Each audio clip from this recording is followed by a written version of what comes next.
Nagbabalik ang PTV Balita Ngayon. Bilang paghahanda sa pagtama ng malakas na lindol at tsunami, isinagawa ang balikatan exercise sa lalawigan ng Oriental Mindoro.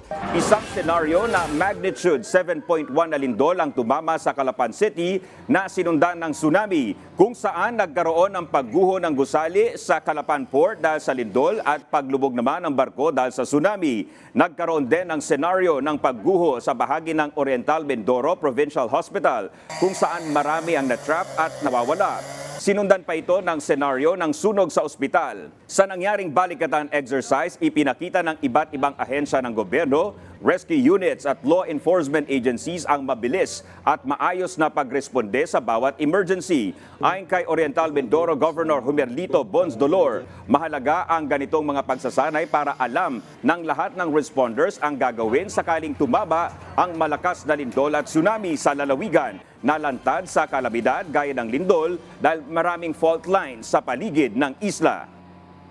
We want to be prepared, kaya yung partnership ng Medical Society ng Oriental Mindoro at saka ng provincial government, pinatibay namin ito para siguraduhin handa at least yung basic strategies, procedures, at kung anong gagawin at in the event of nakaredy kami at nakita mo naman yung exercise. Ikalawa, ang gusto natin dito, makita din mismo ng responders kung sakaling dumating ito, ano yung actual na mangyayari. At ang ikatlo, makita yung lapses. Kaya may evaluation pagkatapos. Samantala, kakaibang Christmas Village display naman ang matutunghayan sa bayan ng Bako sa Oriental Mindoro. Ang tema ng Christmas Village ay Paskong Pinoy sa Bako, Tara na at Makisaya. Tampok dito ang naggagandahang mga landmarks sa iba't ibang probinsya ng bansa gaya ng Lion's Head ng Baguio City, Lighthouse ng Batanes, Bulkang Mayon ng Albay, Boracay Sand Castle, National Museum, Magellan's Cross ng Cebu at marami pang iba.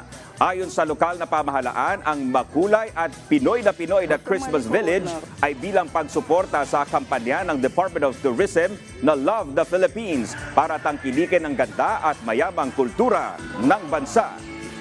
At yan ang mga balita sa oras na ito. Para sa iba pang updates, i-like at i-follow kami sa aming mga social media account. Ako po si Dominic Albelor. Magandang hapon.